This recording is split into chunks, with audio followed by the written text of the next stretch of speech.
Chapter 9. The Night of the Turtles. There fell between us a long and aching silence. Kensuke never once reproached me for what I had done. He was not angry or sullen at me, but I knew I had hurt him to the soul. It wasn't that we didn't speak. We did, but we no longer talked to one another as we had before. We lived each of us in our separate cocoons, quite civil, always polite, but not together anymore. He had closed in on himself and wrapped himself in his thoughts. The warmth had gone from his eyes. The laughter in the cave house was silenced. He never said so. He did not need to, but I knew that, for now, he would prefer to paint alone, to fish alone, to be alone. So day after day I wandered the island with Stella, hoping when I returned that he might have forgiven me, that we could be friends again, but always he kept that distance between us. I grieved for my lost friendship. I remember I went often now to the other end of the island to watch Hill, and sat there, no longer looking out for ships, but rehearsing my explanation aloud. But no matter how much I rehearsed it, how I reasoned it, I could never convince even myself that what I had done was anything other than treachery. In the end, as it turned out, it was Kensuke who explained it to me. We had just gone to bed one night when Tomodachi came to the mouth of the cave and squatted there. She had done this once or twice lately, stayed for just a few minutes, peered in at us, and gone off again. Kensuke spoke up in the darkness. "She lose Kaikenbao again," she said. "She always lose her baby, Kaikenbao. Very wicked baby. He run off a lot. He make Tomodachi very sad, mother." He clapped his hands at her, shooing her away. "Kaikenbao not here, Tomodachi, not here." But Tomodachi stayed, I think for comfort more than anything else. I had noticed before with the orangutans how they would often come to Kensuke when they were upset or frightened, just to be near him. After a while, Tomodachi slunk off into the night and left us alone again, with the din of the forest and the silence between us. "I think many thoughts," Kensuke said suddenly, out of the silence. "You are sleeping, Maika-san." He had not called me by my name for weeks, ever since the Coke bottle incident. "No," I said. "Very good. I got lot to say. You listen, I talk. I think many thoughts. When I think of Tomodachi, I think of your mother. Your mother, she too lose her baby. She lose you. That's very sad thing for her. Maybe she come looking, and she did not find you. You not there when she come. She think you dead forever. But she see you in her mind. Now as I speak, maybe she see you in her mind. You always there. I know, I have son too. I have Micaiah. He always in my head, like Kimmy. They dead for sure, but they in my head. They in my head forever." For a long while he did not say another word. I thought he had gone to sleep. Then he spoke again. "I tell you everything I think, Maika-san. I think it's best way. I stay on this island because I want to stay on this island. I do not want to go home to Japan. Different thing for you. You want to go back home, across the sea, and that's right thing, good thing for you, but not good for me. For me, very sad thing. Many years I live here alone. I happy here. Then you come. I hate when you first come, but after a little while, you are like son to me. I think maybe I like father to you, you like son to me. I very sad now when you go. I like talk with you. I like listen. I like sound when you speak. I want you stay here on this island. You understand?" "I think so," I said. "But you do one very bad thing. We friends, but you not tell me what you feel. You not say what you do. That's not honourable thing to do. When I find bottle, when I read words, I very sad people indeed. But after a little while, I understand. I think maybe you want to stay here with me, and you also want to go home. So when you find bottle, you write message. You do not say what you do because you know it make me sad. I write? Yes?" "Yes," I said. "You very young person, Maika-san. You paint good picture. Very good picture. Like Hokusai. You have long life waiting for you. You cannot live whole life on this island with old man who die one day. So thinking like this, I changed my mind. You know what we do tomorrow?" He didn't wait for me to answer. "We start build new fire. Big fire. We ready then, for when we see the ship. Then you go home. And also we do another thing. We play football. You, me. What'd you say? All right. It was all I could say. He had, in just those few minutes, lifted the whole weight of guilt off my shoulders and given me such happiness, such new hope. Very good, very good. You sleep now. We do lot of work tomorrow. Lot of football also. The next morning we began building a beacon on the hilltop above the cave house. We used most of the pile of firewood we had collected for the cooking fire and stored in the dry at the back of the cave. He even sacrificed some of his best pieces of driftwood. It wasn't far to carry it, so before long we had enough to make a sizable fire. Kensuke said it would do for the moment, that we could find more from the forest, more and more each day as we wanted. We soon have fire so big they see it in Japan maybe. He laughed. We have lunch now, then sleep, then football. Yes? Later that afternoon, we set up sticks in the sand for a goal and took turns at shooting at each other. The ball was very soft, and so it didn't bounce any better on the sand than it had back on the mud of the recreation ground back at home, but it didn't matter. Kensuke may have carried a stick. He may have been as old as the hills, but he could kick a football well enough to put it past me, and often too. What a time we had. Neither of us wanted it to end. With a crowd of bemused orangutans looking on, with Stella interfering and chasing after every goal scored, we were at it till darkness drove us at last back up the hill.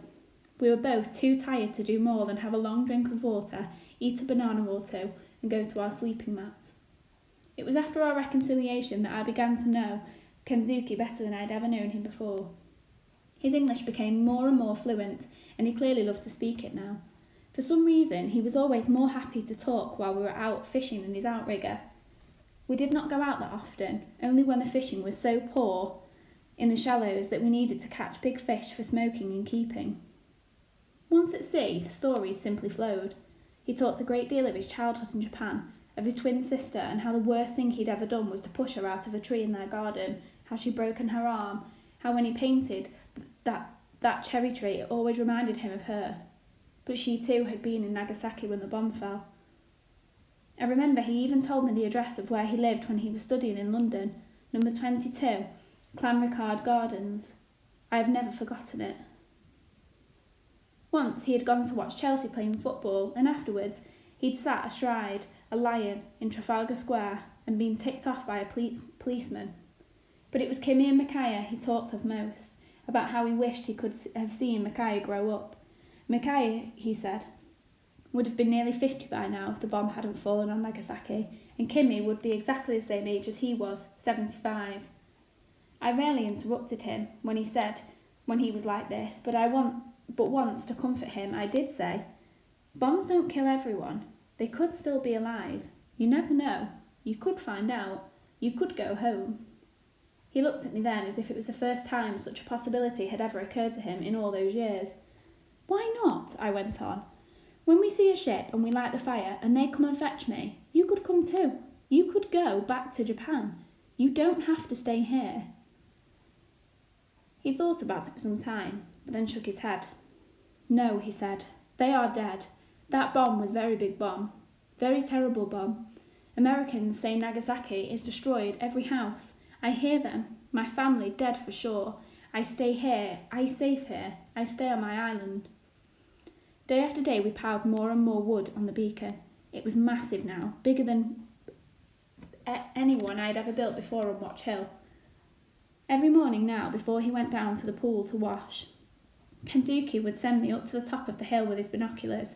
I always scanned the horizon, both in hope and in trepidation. I longed to see a ship, of course I did. I longed to go home, but at the same time I dreaded what that would mean. I felt so much at home with Kensuke. The thought of leaving him filled me with such a terrible sadness. I determined to do all I could to persuade him to come away with me, if and when a ship came. At every opportunity now I talked to him of the outside world, and the more I talked, the more he seemed to become interested. Of course I never spoke of the wars and famines and disasters. I painted the best picture of the world outside I could. There was so much he didn't know. He marvelled at all I told him, at the microwave in our kitchen, at computers and what they could do, at Concorde flying faster than the speed of sound, at men going to the moon and satellites. These things took some explaining, I can tell you. Some of it he didn't even believe, not at first. The time came when he began to quiz me. In particular, he would ask about Japan. But I knew very little about Japan, only that back home in England, lots of things, including our microwave, had "Made in Japan" written on them. Cars, calculators, my father's stereo, my mother's hairdryer. "Aye, made in Japan person," he laughed. "Very old machine, still good, still very strong." Try as I did to troll my memory, after a while I could find nothing more to tell him about Japan, but he would still keep asking.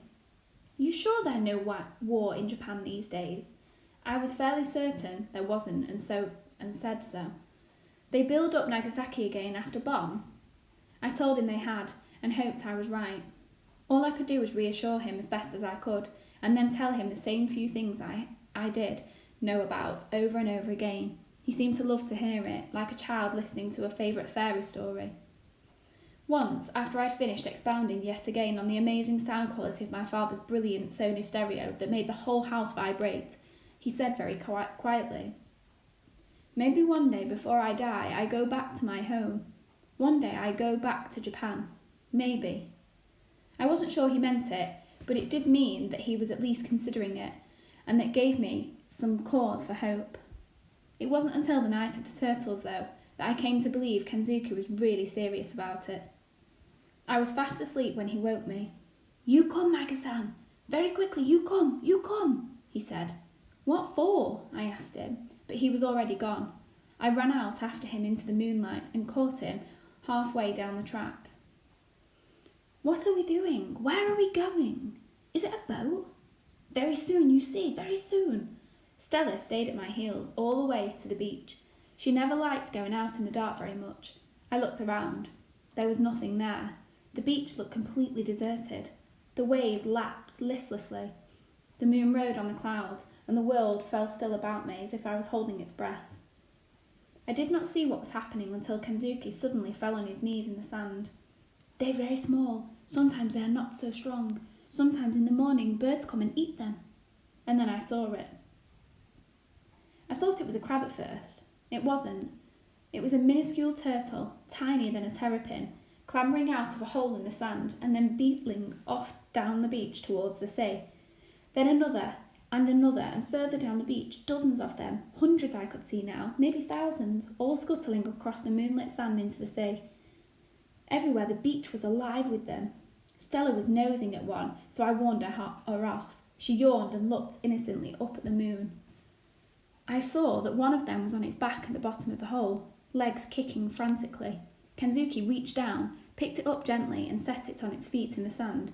"You go too, to see little turtle," he said.